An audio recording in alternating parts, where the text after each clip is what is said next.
오늘은 웨스트민스터 신앙 고백서 11장 주제가 칭의, 의롭다, 칭함을 받는다라는 세 번째 시간인데요. 11장은 1절부터 6절, 6절로 되어져 있는데요. 오늘은 그 세 번째 시간 5절, 6절에 대한 내용을 살펴보기를 원합니다. 우리가 함께 읽어본 그 본문을 중심으로 해서 다시 한번 우리가 살펴보기를 원하는데요. 칭의에 대해서 다시 한번 우리 한번 고백하도록 합시다. 칭의란 하나님이 거저 주시는 은혜의 행위로서 그가 우리의 모든 죄를 용서해 주시고 자기 앞에서 우리를 옳게 여겨 받아 주시는 것인데, 이는 다만 그리스도의 의의를 우리에게 돌려주시고 우리는 오직 믿음으로 그 의의를 받게 되는 것입니다. 의롭다 하심이란 한마디로 하나님께서 예수 그리스도의 완전한 의의를 근거로 하여 죄인을 의롭다고 선언하시는 하나님의 법정적인 행위입니다. 아멘. 의롭다, 디카이오스네. 아무튼 하나님의 의로심, 하나님의 옳다 하심을 우리가 인정받는 것을 말씀하고 있죠. 하나님이 옳다라고 인정해 주시는 것은 예수 그리스도의 보혈의 능력을 믿는 자들을 하나님이 옳다라고 여겨 주십니다. 야, 네가 네 아들의 그 십자가의 대속의 그 행위를 네가 믿느냐, 받아들이느냐, 그게 옳은 거야 라고 인정해 주신다라는 이야기입니다. 할렐루야. 하나님이 옳다라고 인정해 주시는 그 상황, 그 영적인 지위, 이것을 그 누구도 해할 수가 없다라는 것을 우리가 알아야 됩니다. 그래서 하나님께서 의롭다 하신 일을 누가 정죄하리요? 라는 말씀이 로마서에 있는 것처럼, 자, 칭의, 의롭다, 칭함을 받는다라는 얘기죠. 그래서 의롭다, 칭함을 받는 것은 예수 그리스도의 십자가의 공로다라는 것을 우리가 다시 한번 기억하면서 오늘 11장 5절에 그 내용을 한번 세 파트로 나눠서 한번 고백해 볼 수 있기를 원합니다. 첫 번째 파트, 첫 번째 줄과 두 번째 줄이 있는 내용인데요. 같이 한번 읽어봅니다. 하나님께서는 의롭다함을 받는 자들의 죄들을 계속해서 용서해 주신다. 참 이게 참 은혜죠. 그야말로 베드로가 예수님께 이렇게 질문하죠. 주님, 사람 우리에게 죄를 지었을 때 용서해 주는데 몇 번이나 용서해 줘야 될까? 한 7번쯤 하면 되겠죠? 그랬더니 예수님이 뭐라고 말씀하세요? 야, 7번뿐만 아니라 70번씩 7번이라도 용서해 주라 라고 주님이 말씀하시죠. 70번씩 7번. 그러면 77에 49. 알았어요, 예수님. 490번이군요. 그럼 491번째는 그런 쌩까도 되겠네요? 용서해 주지 않고 아주 막 그래도 되겠죠? 이런 차원이 아니죠. 우리가 원래 7이라는 숫자는 안전수라고 얘기를 하죠. 그래서 용서에는 횟수가 없다, 제한이 없다, 한계가 없다 라고 말씀합니다. 그러면서 그 용서에 대한 비유를 예수님이 그렇게 말씀하시죠. 야, 어떤 사람이 빚을 졌는데 빚을 얼마나 준 줄 아냐? 1만 달란트 빚졌다. 1만 달란트 빚졌어. 여러분, 1만 달란트라는 것은 돈으로 친다 그러면 수십조 원에 해당되거든요. 그 1만 달란트를 빚을 졌는데 그 수십조 원을 그냥 아무 조건 없이 탕감해 주었다고 생각해 봅시다. 여러분, 돈 10,000원이라도 카드값에서 연체돼 보세요. 문자 오고 전화 오고 이러면서 카드값 갚으라고 그러지 않습니까? 갚을 능력이 없으면 막 딱지 붙인다고 협박하고, 이게 오늘의 세계죠. 그런데 야, 내가 누구에겐가 빚을 졌는데 1원도 아니고 1,000원도 아니고 1억 원도 아니고 이럴 때면 내가 수조 원의 빚을 졌는데 그 빚을 아무 조건 없이 탕감해 주었다고 생각해 봅시다. 그럼 우리가 뭐라고 합니까? 그 사람을 보는 족족 그야말로 폴더 인사하면서 내가 이 은혜를 내가 평생 또로 잊지 않겠다는 둥 하면서 그러지 않겠어요? 그랬는데 이처럼 10,000달란트를 탕감받았던 사람이 자기한테 100데나리온 빚진 자, 100데나리온이면 어때요? 100일에 품삯이니까 거의 석 달치 봉급이거든요. 요즘 뭐 조일제니까 넉 달치라고 칩시다. 그러면 한 달에 한 많이 벌어서 500만 원 번다 칩시다. 뭐 사람이 차이가 있겠지만 우리 300만 원이라고 할까요? 한 달에 300만 원 번다 칩시다. 그러면 4개월치 월기부면 얼마예요? 3, 42, 1200만 원이네. 근데 어떤 사람이 자기는 수조원을 탕감받았어. 근데 어떤 사람이 자기에게 1200만 원 빚진 그 사람을 붙잡아다가 너 갚을게요, 안 갚을게요 이러면서 막 너 안 갚으면 너 가둬놓을 거야 이러면서 막 협박하고 매일같이 막 저녁에 잠자려고 그러면 문 두드려가지고 빚 갚으라고 그러고 막 회사에 찾아가가지고 창피 주고 이런 사람이 있어. 근데 이 사실을 1만 달란트 탕감해준 사람 귀에 들어간 거야. 이런 괘씸한 놈 같은 이라고. 너도 이런 은혜를 베풀며 살아라고 내가 은혜를 베풀었거든. 뭐라고? 다시 잡아다가 너만 다시 다 갚어. 이런 일이 있을 수가 있다라고 말합니다. 그럼 뭘 얘기합니까? 1만 달란트 탕감받은 자는 누구예요? 저는 여러분들이죠. 탕감시켜준 자는 누굽니까? 우리 주님이죠.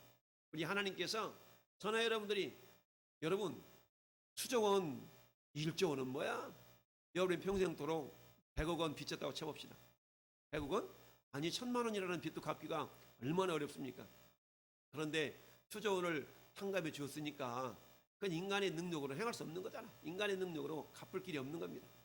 마찬가지로 우리 주님이 우리의 죄를 용서해 주시지 아니하셨다면 죄라는 거는요 인간 스스로가 해결할 수가 없는 거야. 그건 마치 수영할 줄 모르는 사람이 물속에 빠져 있는데 자기가 막 살아보겠다고 발버둥 치는 거 똑같아. 그럼 어때요? 발버둥 칠수록 더 물 먹고 결국에는 죽게 되죠. 그런 거 똑같거든요. 우리는 주님의 은혜로 우리가 죄 용서 받은 존재들이에요. 그러니까 그 무엇으로도 그 죄사함의 은혜를 갚을 수가 없는 겁니다. 왜? 죄사함에 죄가 있는 것과 없는 것의 차이는 뭡니까? 죄가 있다는 얘기는 지옥이고 죄가 없다는 것은 천국 아니겠어요? 그러니까 천국과 지옥의 그 신분적인 차이를 바꿀 수 있는 건 세상에 그 방법이 없죠.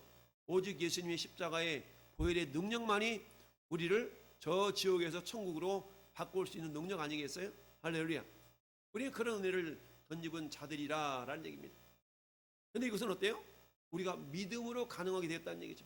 그러니까 예수님의 이 대속의 대신 속죄함 받음으로 말미암아서 정말 감당의 은혜로 우리가 하나님의 자녀가 된 것을 우리가 믿을 때에 하나님 그걸 뭐라고 얘기하신다고요? 옳다. 그럼에도 불구하고 우리는 어때요? 우리는 우리의 죄를 다 용서받았음에도 불구하고 우리는 어때? 깨끗하게 날마다 죄 하나도 안 짓고 오로지 주님만을 믿고 따라가기를 원하지만 설상 우리가 그렇게 살지 못한다는 얘기입니다. 그게 우리 첫 번째 요소의 내용들이에요. 그럴 때 어떻게 되는가? 의롭다함을 받은 자들의 죄들을 우리 주님은 계속해서 용서해 주셔요. 근데 무조건 용서해 주시는 것이 아니에요. 그 용서를 받기 위한 절차가 있는데 그것은 요한일서 1장 7절과 9절인데 7절을 같이 한번 합독합시다. 그가 빛 가운데 계신 것 같이 우리도 빛 가운데 행하면 우리가 서로 사귐이 있고 그 아들 예수의 피가 우리를 모든 죄에서 깨끗하게 하실 것이야. 할렐루야. 빛 가운데 계신 것 같이 우리 주님은 빛이시라고 그랬어요. 빛 가운데 계신 것 같이 우리도 빛 가운데 행하면 우리가 서로 사귐이 있다. 여러분 사귐이라는 단어와 동일한 개념으로 빛 가운데 행하는 것을 말씀하고 있어요. 우리가 빛 가운데 행하는 것을 성경은 뭐라고 말씀하고 있다고요? 사귄다. 하나님과 사귄다 라고 말씀하고 있죠. 여러분 남녀 청춘이 만나서 서로 사귀어요. 그러면 두 사람이 요즘 젊은 애들 말로 썸 타다가 사귀는 관계가 되었어요. 썸 탄다는 것은 뭡니까? 그저 관심을 갖는 것이 썸 타는 거죠. 사귄다는 것은 뭡니까? 우리 사귀기로 한 벌써 일주일 됐어. 오늘 100일 기념이야. 서로 마음을 서로 이렇게 교통하는 그런 관계가 되는 것이죠. 썸 타는 관계는 관심이 있었지만 사귀는 관계는 관심을 넘어서 어때? 내 속내를 서로 보이기도 하고 그 사람을 더욱더 내 마음에 끌어들이려고 하고 이런 관계. 그러니까 어때? 보고 싶고 또 보고 싶고 같이 있고 싶고 이런 거죠. 이게 사귐의 관계. 마찬가지로 우리와 하나님과의 관계가 어떤 관계여야 된다고요? 썸 타는 관계가 되면 안 돼요. 하나님과 우리가 썸 타는 관계. 이렇게 하면 오늘 예배는 한번 들으러 가볼까? 오늘 한번 기도는 한번 해볼까? 이런 썸 타는 관계 말고 하나님과 사귀는 관계는 오늘 내가 예배하러 가야지. 마치 보고 싶은 연인이 자꾸만 생각나는 것처럼 왠지 모르게 오늘 생각이 나요. 맞아, 오늘 수요 예배인데 하나님 내 상황이 이런 상황이지만 나 하나님 예배하고 싶은데. 그렇지, 영상으로라도 예배를 드려야지. 이런 마음의 상태, 이게 어떤 상태예요? 이런 상태가 사귐이 있는 상태라는 얘기입니다. 걸어갈 때, 달려갈 때, 맞아, 하나님 말씀 내 마음속에, 지난 주일의 말씀이 뭐였지? 맞아. 내 마음속에 있는 베데스다를 요동시키라고 그랬지. 맞아, 내 마음속에 지금 베데스다의 원원이 근본이 되신 예수님이 계시지. 그 베데스다를 내가 어떻게 요동시키지? 어떻게 감동시키지? 맞아. 기도해야 돼. 맞아. 주야로 말씀을 묵상해야 돼. 맞아, 오늘 예배니까 내가 가서 예배해야 돼. 이런 것이 어떤 모습이라고요? 주님과 사귐을 나타내는 모습들이에요. 할렐루야. 그래서 우리가 매일같이 거룩하게 살길 원하지만 이 세상 자체가 불완전하기 때문에 어때? 우리는 죄를 지을 수밖에 없어요. 우리 예수님의 제자들 향해서 그렇습니다. 야, 너희가 이리 와, 내가 발 닦아줄게. 아니, 주님 어떻게 감히 우리를 발을 닦아주시려고 그런답니까? 저는 감당하지 못하겠나이다. 예수님이 뭐라고 말씀합니까? 그래? 그럼 너희가 나와 상관없는 자가 돼. 그러자 베드로가 가서 뭐라고 말씀합니까? 주님, 발뿐만이 아니라 우리 손과 몸도 다 닦아주세요. 그랬더니 예수님이 뭐라고 말씀하세요? 야, 이놈아, 이미 한번 목욕한 자는 발만 닦으면 돼 라고 주님 말씀하시죠. 목욕했다는 것은 뭡니까? 주님의 보혈로 우리가 모든 죄가 다 사함 받았지만 우리가 발이 어디를 딛고 살아요? 땅을 딛고 살지 않습니까? 우리가 공중에 날아다니는 것이 아니라, 공중에 날아다닌다는 얘기는 이미 저 천사처럼 하늘에 속한 사람들이란 얘기인데, 그럼에도 불구하고 우리가 땅에 발을 딛고 살기 때문에 발이 땅을 통하여서 더러움이 묻어날 수 있다는 얘기는 뭐겠습니까? 발바닥이 더러워진다는 개념이 아니라 우리가 그만큼 죄의 영향력을 받을 수 있다는 얘기입니다. 그러니까 어때요? 발을 닦는다는 얘기는 매일같이 매 순간마다 주님을 의식하고 우리가 범죄한 것이 생각나거든. 주님, 내가 이렇게 범죄했나이다. 주님, 이렇게 죄를 지었나이다 라고 뭐하라는 얘기입니까? 우리가 우리 죄를 자백하라. 구절의 말씀이죠. 요한일서 1장 9절과 잡동합니다. 만일 우리가 우리 죄를 자백하면 그는 미쁘시고 의로우사 우리 죄를 사하시며. 아멘. 우리를 모든 불의에서 깨끗하게 하실 것이요, 예수님의 피는 우리의 모든 죄를 깨끗하게 하실 수 있는 능력의 피인 줄로 믿습니다. 할렐루야. 능력의 피, 우리를 모든 죄에서 깨끗하게 하십니다. 이처럼 모든 죄에서 깨끗하게 하시는데, 그런데 우리가 이 세상에 살기 때문에 죄의 영향력을 받을 수밖에 없다. 그럴 때마다 우리가 발을 닦는 심정으로 뭐 하는 거예요? 우리가 회개함으로. 할렐루야. 그래서 우리 주님은 계속적으로 죄를 용서하시지만 무조건적으로 용서하시는 것이 아니라 용서함 밖에서는 회개해야 된다. 할렐루야. 우리를 죄를 자백하고 회개하는 그런 모습들이 우리에게 필요하다라는 얘기입니다. 그럼 어때요? 내가 죄를 지었나 안 지었나, 우리가 영적인 감각이 무뎌지면 죄인지도 모르고 우리가 살아가요. 그런데 그것이 죄구나 죄가 아니구나 알 수 있는 비결은 따라서 주님과 사귀며 산다. 여러분, 남녀지간에 이렇게 사귀면서 살 때에 상대방의 감정이 얘가 감정이 상했나? 얘가 좀 기분이 안 좋았나? 알 수 있어요, 없어요? 있어요. 그냥 떨어져 있어. 대화도 안 해. 그러면서는 사귄다 그래. 상대방의 감정을 알 수 있어요, 없어요? 없어요. 우리가 예수를 믿는다 그래. 하나님의 자녀라고 그래.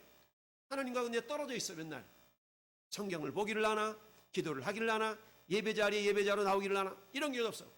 그럼 우리가 하나님 마음을 알 수 있어요, 없어요? 몰라요. 나도 역시 내가 죄를 지었나 안 지었나, 죄 가운데 있나 알 수가 없다는 얘기입니다. 그러니까 지속적인 교제를 통하여, 지속적인 사귐을 통하여서 하나님이 안 기뻐하시네, 하나님 기분이 좀 상하셨네, 이걸 우리가 깨달아 알 수가 있다는 얘기입니다. 할렐루야. 두 번째 단락을 같이 읽어보겠습니다. 그리고 그들은 칭의의 상태에서 결코 전락될 수 없지만, 할렐루야. 우리 하나님이 우리를 한번 의롭다 하신 그 상황 속에서 우리는 어때요? 우리가 우리가 뭐 할 수 없다? 너 의롭지 않아 라고 우리가 이렇게 다시 선고될 수가 없다라는 얘기입니다. 여러분, 법정 용어 가운데 일사부재리의 원칙이라는 게 있죠. 일사부재리의 원칙.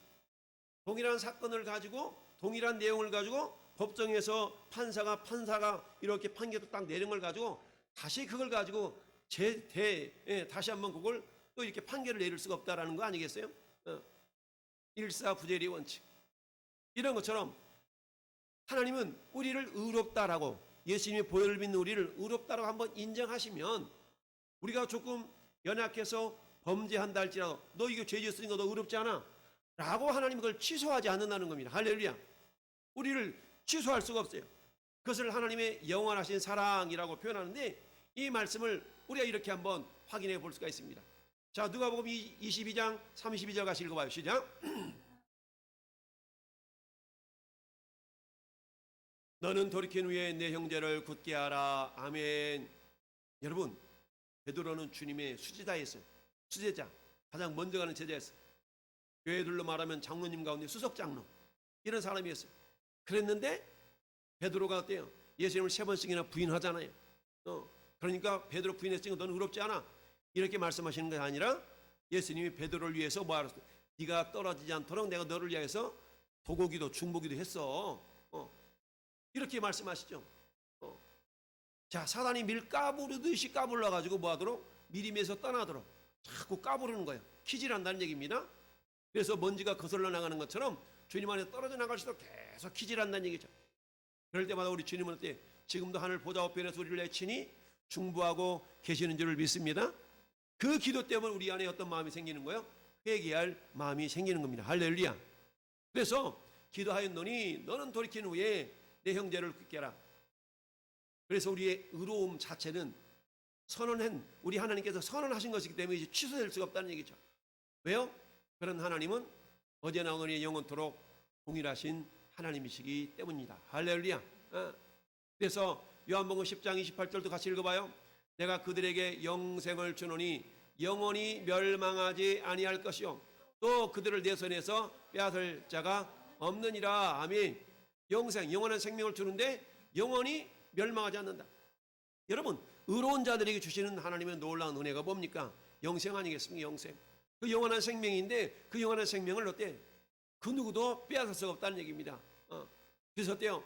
히브리서 10장 14절 우리가 보혈의 은혜의 말씀, 보혈의 축복의 말씀, 축복의 보혈의 말씀 가운데 있는 말씀 아니겠어요? 한번 같이 읽어봐요. 그가 거룩하게 된 자들을 한 번의 제사로 영원히 온전하게 하셨느니라. 아멘. 그가 한 번의 제사로 영원히 온전하게 되었다. 할렐루야. 여러분, 온전하게 하실 것이다가 아니에요? 온전히 하셨느니라에. 할렐루야. 근데 우리가 매 순간 보면 우리 자신이 온전하지가 못하죠. 그럼에도 불구하고 하나님께서는 어때요? 그런 연약감 속에서도 우리가 신분적으로는 여전히 온전한 존재라는 얘기입니다. 자, 그 다음에 세 번째 단락을 한번 우리가 살펴봅니다. 같이 읽습니다. 그들을 죄들로 말미암아 하나님의 부성적인 노를 살 수 있게 되며 그들이 자신들을 낮추어 그들의 죄들을 고백하고 용서를 구하며 그들이 믿음과 회개를 새롭게 하기 전에는 그들을 향한 하나님의 노여움이 풀리지 않게 된다라는 얘기입니다. 자, 하나님 우리에게서 의로움을 거두어 가시지는 않지만 우리가 계속적으로 범죄하게 되면 우리에게 뭐가 임할 수 있다는 얘기예요? 하나님의 진노하심이 임하게 된다는 얘기입니다. 너 아빠 말 안 들을 거야? 들을게요. 그래, 용서해 주는 거야. 너 그런데 왜 또 그랬어? 이리 와, 회초리 대. 회초리 가져와. 종아리를 찰싹찰싹 맞습니다. 그리고 어때요? 고쳐먹고 행동을 고쳐먹고 그런 일을 반복하지 않으면 아빠의 기쁨이, 아빠의 사랑이 계속적으로 나가지만, 그러나 또 동일해서 죄를 짓게 되면 어때요? 아빠의 노여움이 다시 한번 나타날 수 있는 것처럼 하나님도 그러하시다는 얘기죠. 우리의 세상 말로 그러긴 하죠. 이놈의 자식 너 호적에서 파버릴 거야? 근데 이게 법적으로 이게 불가능한 거잖아요. 내 자식은 영원한 내 자식이죠. 그런데 하나님도 역시 마찬가지다. 그렇지만 어때요? 우리가 범죄하게 될 때에 하나님 우리를 의롭다 하신 그 칭의의 모습은 취소되지는 않지만 하나님의 징계가 따른다는 얘기입니다. 아버지가 자기 자식을 징계하는 것처럼 하나님도 우리를 어때요? 당신의 노여움으로 징계하게 된다. 이 말씀이 시편에 나타나 있는데요. 자, 시편의 말씀을 통해서 한번 우리 확인해 보도록 하십시다. 시편 83편 31절 읽습니다. 시작.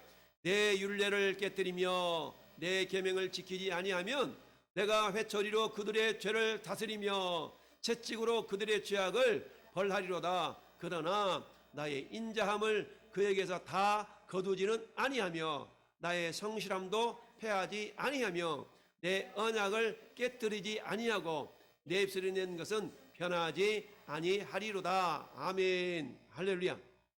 이처럼 범죄할 수는 있지만 그러나 그 범죄한 것 때문에 하나님께서 언약의 관계를 깨뜨리시지 않는다. 이게 예수님의 보혈의 능력입니다. 할렐루야. 그게 뭐예요? 우리를 의롭다 하신 하나님의 의로우심에서 우리가 취소가 될 수는 없다는 얘기입니다. 누가복음 1장 20절도 같이 읽어봐요. 보라, 이 일이 되는 날까지 내가 말 못하는 자가 되어 능히 말을 못하리니 이는 내가 내 말을 믿지 아니함이거니와 때가 이르면 내 말이 이루어지리라 하더라. 아멘.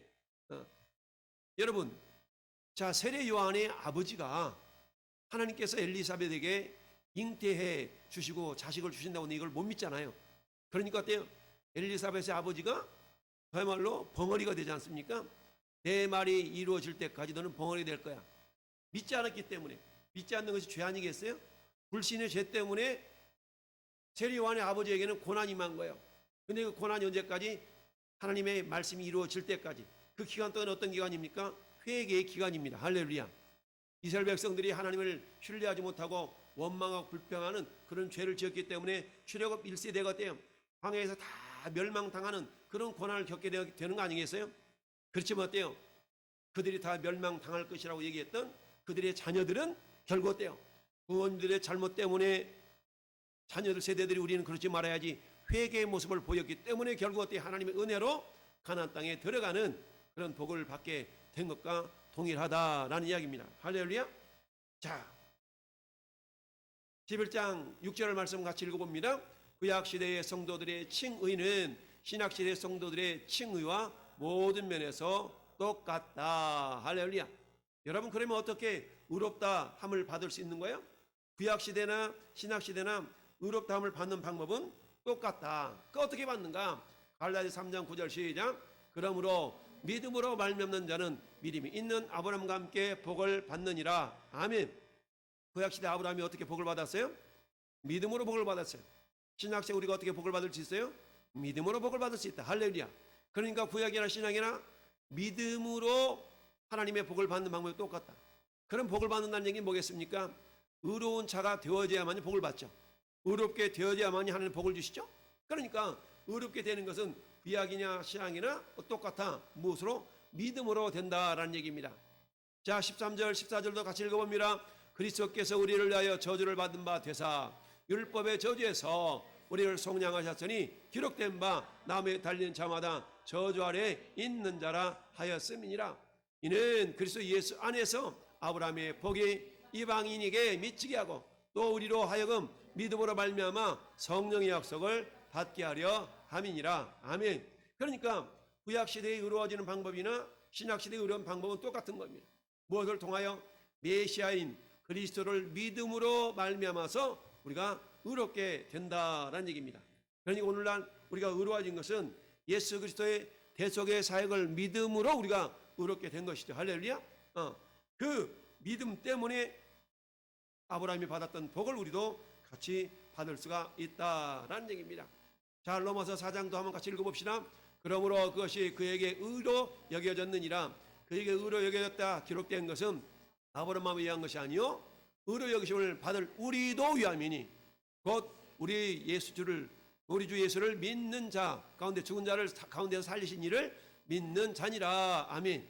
그러니까 구약이나 신약이나 하나님의 방법은 변함없이 동일하다라는 것을 히브리서 13장 8절에 이렇게 말씀합니다. 예수 그리스도는 어제나 오늘이나 영원토록 동일하시니라. 아멘. 그러니까 우리가 의로워지는 건 뭘로 의로워질 수 있다? 하나님의 놀라운 은혜 가운데 우리가 그야말로 믿음을 통하여서, 그 믿음도 은혜잖아요. 은혜. 믿음도 하나님 주셔야 되는 거거든요.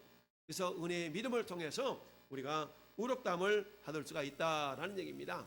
자, 칭의 곧 그리스도와 그의 의를 받아들이는 유일한 방편은 곧 뭐다? 믿음뿐이다. 그래서 칭의의 근거는 뭐라고요? 그리스도의 순종과 의의 죽으심이다. 성령께서 피택자들에게 복음을 실질적으로 적용시킬 때에야 칭의는 가능한 일이다. 그러니까 우리가 믿는 것도 결국 누구 때문에? 성령의 역사. 하나님께서 믿음을 주셔야만이 믿는 거예요. 여러분 지난 주일에도 그런 말씀 드렸습니까? 우리가 주님 안에 거할 수 있다는 것, 내가 주님 안에 거한다는 것은 그야말로 믿음이 없이는 안 되는 건데, 주님이 내 안에, 내가 주님 안에 거한다는 것은 결국 하나님의 은혜가 아니면 안 되는 겁니다. 그래서 여러분 말씀드렸습니다. 믿는 것과 믿어지는 것과의 차이는 하나님의 전적인 은혜인데, 그런데 믿는 것과 믿어지는 사람은 우리는 거듭난 자라고 말씀드린다고 그랬어요. 할렐루야. 우리가 믿습니다. 근데 안 믿어지는데요. 믿어지는 것은요, 지속적으로 영양분을 받아야만이 싹이 나고 열매가 맺는 것 같은 이치예요. 여러분 포도 모종을 심자마다 포도송이 열리지 않습니다. 계속적으로 거름을 주고 가꾸어주고 가지치기를 해줘야만이 포도송이 열리는 것처럼, 그래 나 믿습니다. 믿었다고 해서 곧바로 믿음의 열매가 맺혀지는 게 아니라는 얘기입니다. 계속적으로 우리가 말씀을 공급받고 예배 가운데, 기도 가운데, 찬양 가운데 다니다 보니까 어느 틈엔지 어때요? 열매라는 것, 포도 열매가 맺혀지는 것처럼 믿어짐의 열매가 저와 여러분들에게 나타나게 될 줄로 믿습니다. 할렐루야. 그런데 사람마다 시기는 달라요. 어떤 사람은 즉각적으로 열매를 주시는 경우가 있고, 어떤 사람들은 시일이 걸려서 열매가 주어지는 경우가 있고, 그럼 어떻게 됩니까? 계속적으로 물을 주고 거름 주는 이 시간을 많이 노출시킬수록 믿음 안에 빨리 거할 수가 있는 겁니다. 할렐루야. 그러니까 전 여러분들이 모든 예배에 전심전력하여 우리가 참여하게 되면 주일 예배만 달랑 드리는 사람과 전혀 다른 모습으로 하나님의 믿음의 역사가 나타나게 된다라는 것을 우리가 알아야 됩니다. 할렐루야. 그래서 칭의의 유일한 근거는 뭐라고 그랬어요? 예수 그리스도의 십자가의 죽으심이다라는 것을 우리가 지난 시간에 살펴봤고요. 그 칭의의 결과는 결국 지난 시간에 살펴본 것처럼 영생의 소망을 따라 상속자가 되는 겁니다. 우리를 의롭게 하셔도 뭐 하시려고? 영원한 하늘나라를 우리에게 상속해 주시기 위해서 그렇게 하신다라는 얘기입니다. 자, 그렇다면 칭의의 비결이나 방법은 신구약에 어떤 차이를 갖고 있다고 그랬어요? 차이가 있다 없다? 차이가 없다는 얘기입니다. 그 방법은 어떤 방법? 믿음이라는 방법. 할렐루야. 믿음이라는 것 통로를 통하여서 우리가 의롭게 된다라고 성경은 말씀하고 있다. 자, 하나님은 예수 그리스도를 화목제물로 삼으신 이중적인 목적이 있다고 그랬어요. 이중적이다. 그것은 로마서 3장 25절로 26절에 있는데 이거 같이 한번 읽어봐요. 본문을 시작. 이 예수를 하나님이 그의 피로써 믿음으로 말미암는 화목제물로 세우셨으니 이는 하나님께서 길이 참으시는 중에 전에 지은 죄를 간과하심으로 자기의 의로우심을 나타내려 하심이니 곧 이때에 자기의 의로우심을 나타내사 자기도 의로우시며 또한 예수 믿는 자들 의롭다 하려 하심이니라. 아멘. 할렐루야. 이중적인 목적에서 첫 번째는 하나님 자신의 의로우심을 나타내기 위한 겁니다. 이게 하나님의 공의의 표현이라고 표현할 수 있어요. 두 번째, 예수 믿는 자들을 또한 의롭다 하시려고. 이건 하나님의 사랑의 표현이죠. 우리는 하나님의 두 가지 성품을 어떻게 말씀합니까? 하나님은 사랑의 하나님이시지만 하나님은 공의의 하나님이시다라고 표현하는 거예요. 그래서 우리가 하나님께서 우리를 예수님을 화목제물로 삼으신 그 이중적인 의미가 있는데, 그것은 하나님 당신의 의로우심을 나타내시기 위함이기도 하고, 또한 예수님을 믿는 저와 여러분들을 의롭다 하시기 위함이다. 이걸 뭐라고 표현한다고요? 하나님의 공의와 하나님의 사랑이다 라고 표현할 수 있다. 자, 마지막 6번째로 같이 한번 읽어보겠습니다. 그리스도의 죽으심과 부활하심이 우리에게 끼쳐주는 실제적인 의미와 유익은 무엇일까요? 자, 여러분, 예수님의 죽으심과 부활하심, 로마서 4장 25절 보니까 예전에 우리가 범죄한 것 때문에 내 줌이 되고 또한 우리를 의롭다 하시기 위하여 살아나셨느니라. 내 줌이라는 건 십자가에 죽으시며 그러니까 예수님께서 크게 사역이 죽으심과 부활하심 아니겠어요? 그렇다면 예수님의 죽으심은 어떤 의미가 있나?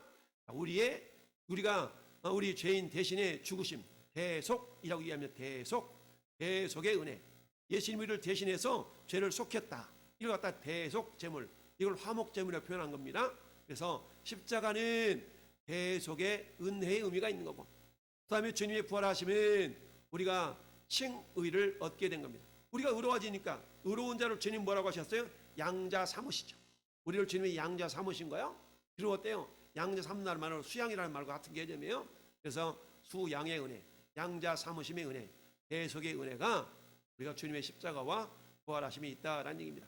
오늘 칭의에 대한 부분이에요. 자, 칭의에 대한 부분 우리가 잊지 말 것은 뭡니까? 우리 예수님 우리를 칭의로 여겨주신 것은 결코 취소될 수 있다 없다? 없다. 그런데 이 칭의를 우리가 더욱더 계속 유지시켜 나가는 비결은 주님과 사귐이 있어야 된다.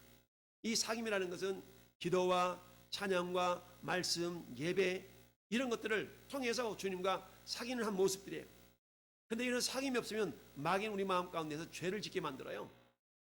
그런데 어때? 죄를 짓는다고 해서 우리 칭의가 사라지는 건 아니지만 하나님은 다시 한번 칭의 속으로 계속 돌아오도록 하기 위해서 우리를 뭐 하신다? 우리를 징계하신다 라는 걸 우리가 기억할 수 있어야 됩니다.